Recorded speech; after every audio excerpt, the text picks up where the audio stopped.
London میں ہونے والے اس فیشن شو میں افغانستان کے پرانے رنگ نمایاں ہیں۔ ان ملبوسات کو یورپی فیشن سے ہم آہنگ کر کے تیار کیا گیا ہے اور اب یہ کپڑے فرانس کے ایک بوتیک میں فروخت کیے جا رہے ہیں۔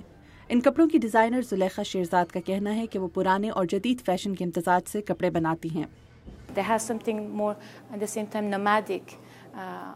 ان کپڑوں میں جدت کے ساتھ ساتھ آپ کو روایتی انداز بھی ملے گا اور یہی اس لباس کی خوبصورتی ہے۔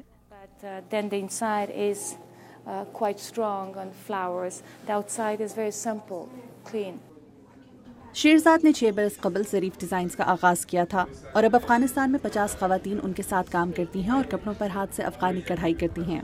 مینی سرپل بوتیک کی منتظم ہے اور ان کا کہنا ہے کہ شیرزاد کے بنائے ہوئے کپڑے فوراً فروخت ہو جاتے ہیں۔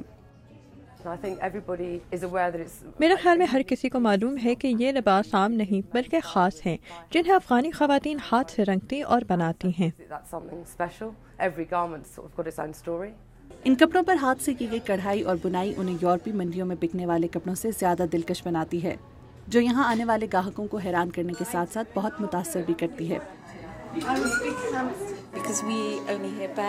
ہم افغانستان کے حوالے سے محض جنگ کی خبریں سنتے رہتے ہیں۔ یہ بہت اچھا ہے کہ ہمیں افغانستان کے بارے میں کچھ مثبت دیکھنے کو بھی ملے، اور لوگوں کی یہی مثبت رائے شیرزاد کی حوصلہ افزائی کرتی ہے۔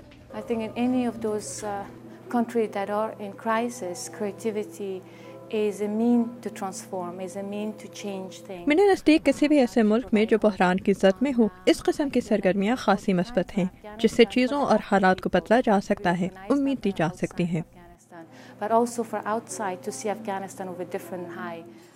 پیرس، دبئی اور نیو یارک کے بعد اب شیرزاد کے کپڑے لندن میں نمائش کے لیے پیش کیے گئے ہیں۔ ان کے لیے اپنی یہ کامیابی ایک خواب کی تعبیر کی طرح ہے۔